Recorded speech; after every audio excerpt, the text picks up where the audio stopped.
Hello friends, in today's lecture we are going to learn few new concepts about ITC. हमने last lectures में बहुत सारे concept सीखे हैं, तो आज इस लेक्चर में सीखते हैं इनपुट सर्विस डिस्ट्रीब्यूटर के बारे में। अगर हम जीएसटी से पहले की बात करें तो हमारे पास डिफरेंट टाइप्स ऑफ टैक्सेस थे, जैसे कि सीएसटी था, वैट था, सर्विस टैक्स था। तो ये जो आईएसटी का कॉन्सेप्ट है, that means input service distributor का जो कॉन्सेप्ट है, वो हमें सर्विस टैक्स रिजाइम से मिला है। दैट मीन्स पहले ये कॉन्सेप्ट सर्विस टैक्स में था, जो जीएसटी में आने के बाद जीएसटी का जब से हमारा जीएसटी स्टार्ट हुआ है, तो इनपुट सर्विस डिस्ट्रीब्यूटर का कॉन्सेप्ट हमें सर्विस टैक्स के कॉन्सेप्ट से मिला है। अगर हम यहाँ पे सपोज करें कि इनपुट सर्विस डिस्ट्रीब्यूटर होता क्या है, यहाँ पे वो कह रहा है N input service distributor is an office of the supplier of goods और सर्विसेज और both which receives tax invoice issued under section 31 towards the receipt of input services and issues a prescribed document for the purpose of distributing the credit of CGST, SGST, IGST or UTGST paid on the said services to the supplier of taxable goods or services or both having the same permanent account number as that of said office. अगर हम यहाँ पे बात करें किसी भी company का head office एक जगह पर होता है एंड ब्रांच ऑफिस डिफरेंट जगह पर होती हैं। फॉर एग्जांपल, अगर हम कहें दिल्ली में किसी कंपनी का हेड ऑफिस है और मुंबई, कोलकाता और बेंगलोर में उसके ब्रांच ऑफिस हैं। हेड ऑफिस कई सर्विसेज लेता है जो ब्रांच ऑफिस भी उसे यूज करते हैं। अब जो बिल है इन सब एक्सपेंसेस का, वो रेज होता है हेड ऑफिस में, लेकिन प्रॉब्लम ये है कि हेड ऑफिस तो जरूरी नहीं है कि वो आउटपुट सप्लाई प्रोवाइड करे। अगर head office output supply provide ही नहीं कर रहा, मींस अगर वो गुड्स और सर्विसेज सेल नहीं करेगा, तो वो आईटीसी का बेनिफिट कैसे लेगा? क्योंकि आईटीसी का बेनिफिट तभी मिलता है जब आप आउटपुट सप्लाई ऑफ गुड्स या सर्विसेज करते हो, वो भी टैक्सेबल गुड्स की या फिर जीरो रेटेड गुड्स की। अगर आप आउटपुट सप्लाई नहीं करोगे तो आपको आईटीसी का बेनिफिट नहीं मिलेगा। तो अगर एक कंपनी, अगर हेड ऑफिस सिर्फ इनपुट लेता है और आउटपुट सप्लाई और सर्विसेज नहीं करता, तो उस केस में वो आईटीसी क्लेम नहीं कर सकता। जैसे कि हमें पता है कि common expenditure head office as well as branch office के लिए होते हैं, तो जो भी कॉमन आईटीसी इनपुट सर्विसेज से रिलेटेड होती है, वो सारे ब्रांचेस जो भी उन इनपुट सर्विसेज को बिजनेस में यूटिलाइज कर रहे हैं, उनमें प्रो राटा बेसिस पर डिस्ट्रीब्यूट हो जाना चाहिए। दैट मीन्स अगर हम कहें कि इनपुट सर्विसेज एक हेड ऑफिस ले रहा है और वो जो सर्विसेज ले रहा है वो अपने ब्रांच ऑफिस को डिस्ट्रीब्यूट कर रहा है, ब्रांच ऑफिस उन सर्विसेज की हेल्प से आउटपुट गुड्स या सर्विसेज बना रहे हैं और फिर आगे कस्टमर को सेल कर रहे हैं। अब प्रॉब्लम ये आती है कि जब भी हेड ऑफिस कोई भी सर्विस लेता है तो वो सारा खर्चा खुद करता है, ब्रांच ऑफिस को खर्चा नहीं करना होता। जब ब्रांच ऑफिस को खर्चा नहीं करना, दैट मीन्स उनके पास इनपुट टैक्स का बिल नहीं होगा। तो यहाँ पे क्या करता है, जो हेड ऑफिस होता है वो सारा खर्चा करता है और जो भी टैक्स है, क्योंकि वो यूटिलाइज नहीं कर सकता, वो टैक्स अमाउंट को अपने ब्रांच ऑफिस में प्रो राटा बेसिस पे डिस्ट्रीब्यूट कर देता है। हम यहाँ पे एग्जांपल लेते हैं, सपोज करो एडवर्टीजमेंट का एग्जांपल लेते हैं। सपोज करो XYZ लिमिटेड का मिल्क प्लस कर्ड का बिजनेस है। XYZ लिमिटेड का हेड ऑफिस दिल्ली में है और ब्रांच ऑफिस गुड़गांव और नोएडा में है। सबका सेपरेट रजिस्ट्रेशन है, दैट मीन्स दिल्ली का दिल्ली में रजिस्ट्रेशन है, गुड़गांव का हरियाणा में रजिस्ट्रेशन है और नोएडा का यूपी में रजिस्ट्रेशन है, लेकिन सबका सेम पैन पे है क्योंकि एक ही कंपनी के हेड ऑफिस और ब्रांच ऑफिस हैं, तो एक ही पैन नंबर पे 3 डिफरेंट रजिस्ट्रेशन हैं।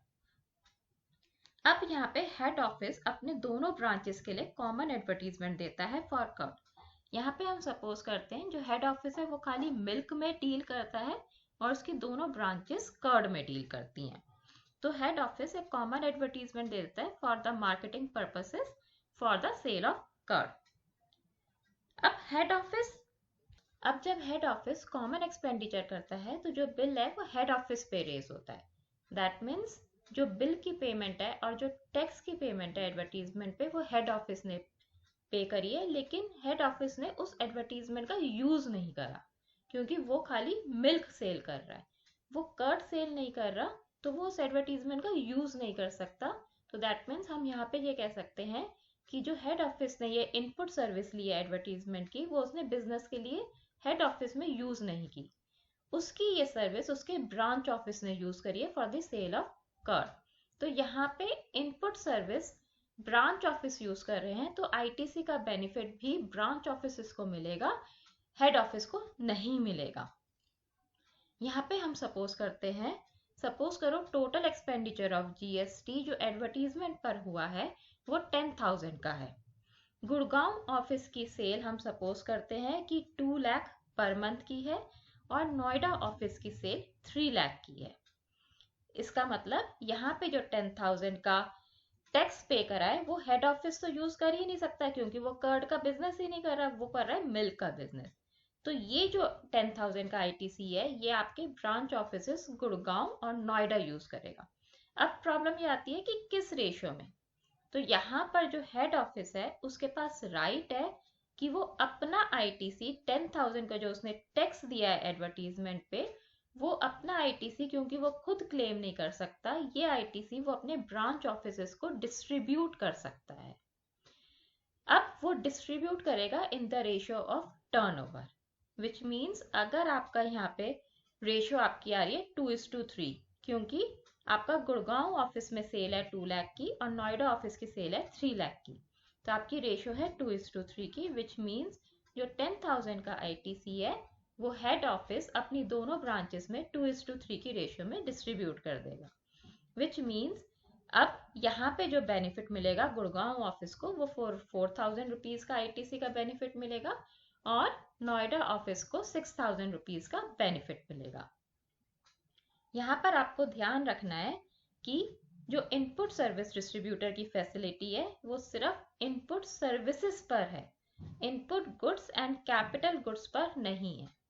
फॉर एग्जाम्पल अगर हेड ऑफिस कोई मशीन खरीदता है और उस पर टैक्स देता है और बाद में वो मशीन ब्रांच ऑफिस यूज कर रही है, तो ब्रांच ऑफिस को ये फैसिलिटी नहीं मिलेगी कि वो आईटीसी का बेनिफिट ले सकते। इनपुट सर्विस डिस्ट्रीब्यूटर की जो फैसिलिटी है कि हेड ऑफिस अपने आईटीसी को ब्रांच ऑफिस में डिस्ट्रीब्यूट करता है, वो सिर्फ सर्विसेज पे है, गुड्स और कैपिटल गुड्स पर नहीं है।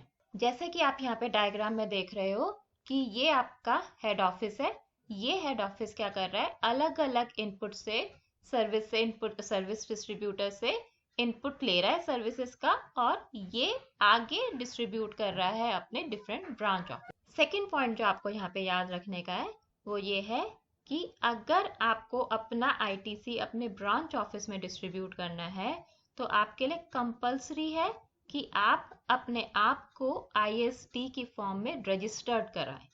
दैट मीन्स अगर आप input service distributor as a input service distributor GST में रजिस्टर्ड हैं, तभी आप अपना आईटीसी अपनी ब्रांच ऑफिस में जो सेम पैन पे है उनको डिस्ट्रीब्यूट कर सकते हो।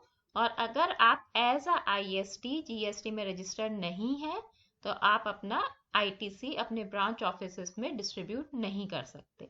ऐसा हो सकता है कि आप आईएसटी में भी रजिस्टर्ड हो और नॉर्मल टैक्स पेयर्स में भी रजिस्टर्ड हो, तो आप एक साथ 2 रजिस्ट्रेशन ले सकते हैं, as a normal tax payer भी और as a input service distributor भी। यहाँ पर इनपुट सर्विस डिस्ट्रीब्यूटर की रजिस्ट्रेशन के लिए कोई भी थ्रेशोल्ड लिमिट नहीं है। That means without any threshold limit you can become the input service distributor, or you can say you can get yourself registered as an input service distributor. अब question ये उठता है कि क्या एक कंपनी के पास मल्टीपल आईएसटी हो सकते हैं? तो आंसर है यस। फॉर एग्जाम्पल कंपनी के डिफरेंट ऑफिसेस हैं such as marketing division, production division, तो कंपनी सेपरेट आईएसटी रजिस्ट्रेशन के लिए अप्लाई कर सकती है। आईएसटी सिर्फ उन्हीं ब्रांचेस या ऑफिसेस को ट्रांसफर हो सकता है जो सेम पैन के अंडर में रजिस्टर्ड हो। अगर कोई कंपनी डिफरेंट पैन के अंडर में रजिस्टर्ड है तो आप उसको अपना आईटीसी ट्रांसफर नहीं कर सकते। अब हम यहाँ पे देखते हैं कुछ essential conditions which should be qualify to become are input service distributor. अगर आपकी ये सारी कंडीशन सेटिस्फाइड होती हैं तभी आप इनपुट सर्विस डिस्ट्रीब्यूटर बन सकते हो, अदरवाइज नहीं बन सकते। पहली कंडीशन वो कह रहा है documents must be issued by input service distributor indicating that it is issued only for distribution of input tax credit. That means जब भी एक इनपुट सर्विस डिस्ट्रीब्यूटर अपने आईटीसी को अपने ब्रांच ऑफिसेस जो रिसिपिएंट है उनको डिस्ट्रीब्यूट करेगा तो वो वहां पे मेंशन करेगा कि जो भी आप आईटीसी डिस्ट्रीब्यूट कर रहे हो, जो भी आप इनवॉइस इशू कर रहे हो, वो सिर्फ इनपुट आईटीसी को डिस्ट्रीब्यूट करने के लिए कर रहे हो और कोई मोटिव नहीं है आपका। नेक्स्ट वो कह रहा है the amount of ITC distributed can not be more than the amount of ITC available for distribution. यहाँ पे वो कह रहा है कि जो भी हेड ऑफिस है उसने अगर आईटीसी सपोज करो 10,000 का अवेलेबल है उसके पास, वो एलिजिबल आईटीसी 10,000 का है, तो वो मैक्सिमम 10,000 का ही आईटीसी डिस्ट्रीब्यूट कर सकता है अपनी सारी ब्रांचेस में मिला के। नेक्स्ट वो कह रहा है ITC should be distributed by IST in the same month in which it is available and the details should be furnished in the form GSTR 6 within 13 days of the next month. That means जब भी आप input service distributor हो, जब भी आप अपने ITC को अपनी ब्रांच ऑफिसेस में डिस्ट्रीब्यूट करोगे तो आप सेम मंथ का आईटीसी सेम मंथ में ट्रांसफर करोगे। दैट मीन्स अगर जनवरी के मंथ में आपने कोई सर्विस यूटिलाइज करी है और उस पर आपको आईटीसी मिल रहा है तो आप अपनी ब्रांच ऑफिस को जनवरी में ही ट्रांसफर करोगे। अगर फेब्रवरी में मिल रहा है तो आप फेब्रवरी में ही ट्रांसफर करोगे और जितना भी अमाउंट आप ट्रांसफर कर रहे हो उसकी सारी डिटेल्स आपको फॉर्म GSTR 6 में सबमिट करनी है और आपके पास GSTR फॉर्म 6 की लास्ट डेट है भरने की 13th day of next month. That means अगर आप जनवरी का आईटीसी डिस्ट्रीब्यूट कर रहे हो तो डिटेल्स भरने के लिए आपके पास 13th day of February है। That means आपको जो फरवरी की 13 डेट तक रिटर्न फाइल करनी है और डिटेल सबमिट करनी है। नेक्स्ट वो कह रहा है amount of ineligible input tax credit and eligible input tax credit should be distributed separately.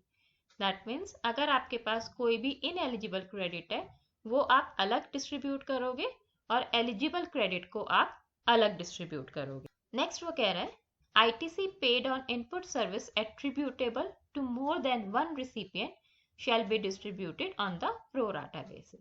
ये अभी हमने करा है कि अगर आपको आईटीसी एक से ज़्यादा ब्रांच ऑफिस को डिस्ट्रीब्यूट करनी है तो आप रेशियो निकालोगे टर्नओवर की बेसिस पे और फिर उस रेशियो में आप अपनी सारी ब्रांचेस को डिस्ट्रीब्यूट करोगे। नेक्स्ट वो कह रहा है ITC on account of IGST shall be distributed as ITC of IGST to every recipient. इस पॉइंट को हम नेक्स्ट स्लाइड में डिस्कस करते हैं।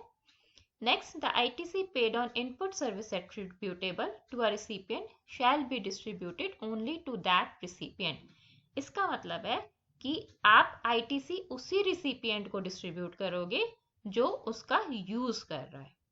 फॉर एग्जाम्पल अगर हम अपने पिछले एग्जाम्पल की बात करें जहां हमने मिल्क और कर्ड की बात करी थी, सपोज करो कंपनी का एक और हेड ऑफिस है, लेट से हम कहते हैं सोनीपत में एक और हेड ऑफिस है, या फिर आप कह लो राजस्थान में एक और हेड ऑफिस है, वो भी मिल्क डिस्ट्रीब्यूट करता है। दैट मीन्स जो हमारे क्वेश्चन में आईटीसी था एडवर्टीजमेंट का कर्ड को हमारी खाली नोएडा और गुड़गांव ब्रांच यूज कर रही थी, राजस्थान वाली ब्रांच कर्ड को यूज नहीं कर रही, वो मिल्क डिस्ट्रीब्यूट कर रही है। तो इस केस में राजस्थान वाली ब्रांच को आईटीसी का बेनिफिट नहीं मिलेगा। दैट मीन्स हेड ऑफिस सिर्फ गुड़गांव और नोएडा वाली ब्रांच को ही आईटीसी डिस्ट्रीब्यूट करेगा, राजस्थान वाली ब्रांच को आईटीसी डिस्ट्रीब्यूट नहीं करेगा। यहाँ पे वो कह रहा है कि जितने भी सारे के सारे रिसिपिएंट्स हैं ऑफ इनपुट सर्विसेज उन सबको आईटीसी डिस्ट्रीब्यूट होगा, चाहे वो अनरजिस्टर्ड है या फिर एग्जेम्प्टेड सप्लाई में डील करते हैं। यहाँ पे हमें कुछ और इम्पोर्टेंट पॉइंट्स याद रखने हैं, जैसे कि input service distributor invoice and input service distributor credit note must contain name, address, GSTIN of input service distributor and recipient of ITC.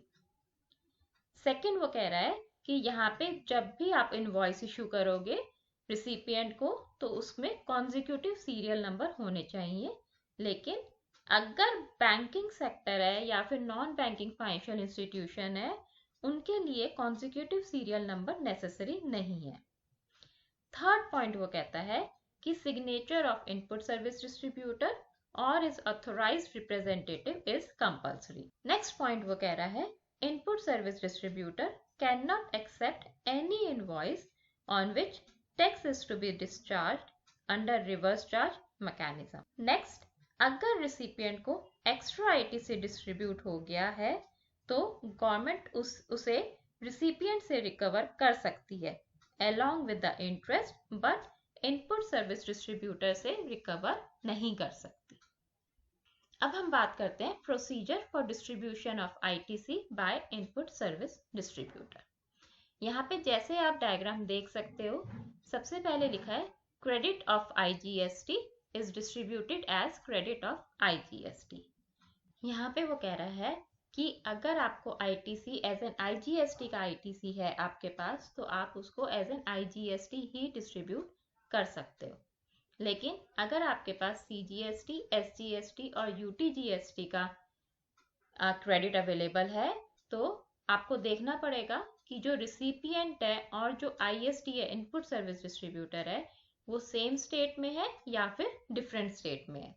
अगर वो सेम स्टेट में है तो आप आईटीसी को सीजीएसटी, एसजीएसटी और यूटीजीएसटी में ही ट्रांसफर करोगे, लेकिन अगर recipient and input service distributor दोनों डिफरेंट स्टेट्स में है तो आपके पास जो सीजीएसटी, एसजीएसटी और यूटीजीएसटी का क्रेडिट है उसको आप एज एन आईजीएसटी डिस्ट्रीब्यूट करोगे।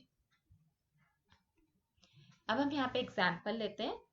यहाँ पे कह रहा है mister ABC limited is having its head office in Jaipur and 3 branch offices in Jodhpur, Delhi and Agra. ABC is a registered input service distributor. Now with the help of the following information, you have to calculate how much amount is to be distributed. CGST paid on services used by Jodhpur office is 2 lakh. That means Jodhpur office ने जो services use करी है वो सिर्फ Jodhpur office ने use करी है और उस पे आपके पास CGST अवेलेबल है क्रेडिट में 2 लाख का. नेक्स्ट वो कह रहा है IGST, CGST and SGST paid on services used by 3 branches is 10 lakh. हमारे पास जो जोधपुर, दिल्ली, आगरा 3 ब्रांचेस हैं, इन तीनों ने यूज करा है जो हमारा ITC, उसका अमाउंट है 10 लाख का. अब हम इस 10 लाख को रेशियो में डिवाइड करेंगे इन तीनों ब्रांचेस की टर्नओवर की रेशियो में. यहाँ पे जोधपुर ऑफिस की टर्नओवर है 20 लाख, दिल्ली की 50 लाख और आगरा की 30 लाख. दैट मीन्स हमें 10 लाख रुपीज को 2:5:3 की रेशियो में डिवाइड करना है. अगर हम इसको 2:5:3 की रेशियो में डिवाइड करते हैं तो जोधपुर ऑफिस के पास आईटीसी जाएगा 2 लाख का, दिल्ली ऑफिस के पास 5 लाख का और आगरा ऑफिस के पास 3 लाख का. अब आप यहाँ पे देखोगे जोधपुर ऑफिस के पास ये वाला 2 लाख का भी जा रहा है क्योंकि सीजीएसटी की सर्विस सिर्फ जोधपुर ऑफिस यूज कर रहा है तो उसके पास ये 2 लाख जाएगा प्लस 2 लाख इसमें से जाएगा. तो जोधपुर ऑफिस के पास टोटल मिला के 4 लाख का गया, दिल्ली ऑफिस के पास 5 लाख का और आगरा ऑफिस के यहाँ पे देखो CGST paid by service use by Jodhpur, total credit मिला हुआ था 2 लाख का, ये सिर्फ जोधपुर ने यूज करा है तो जोधपुर के पास जाएगा. ये वाला जो 10 लाख का क्रेडिट था ये जोधपुर, दिल्ली और आगरा तीनों के पास जाएगा. रेशियो ऑफ 2:5:3 तो 2 lakh, 5 lakh, 3 lakh. Total ITC distribute हुआ 12 लाख का. जोधपुर ऑफिस को मिला 4 लाख, दिल्ली ऑफिस 5 लाख और आगरा ऑफिस को 3 lakh. With this, we comes to an end of today's lecture. For further reference, you can refer my book Introduction to GST. Thank you.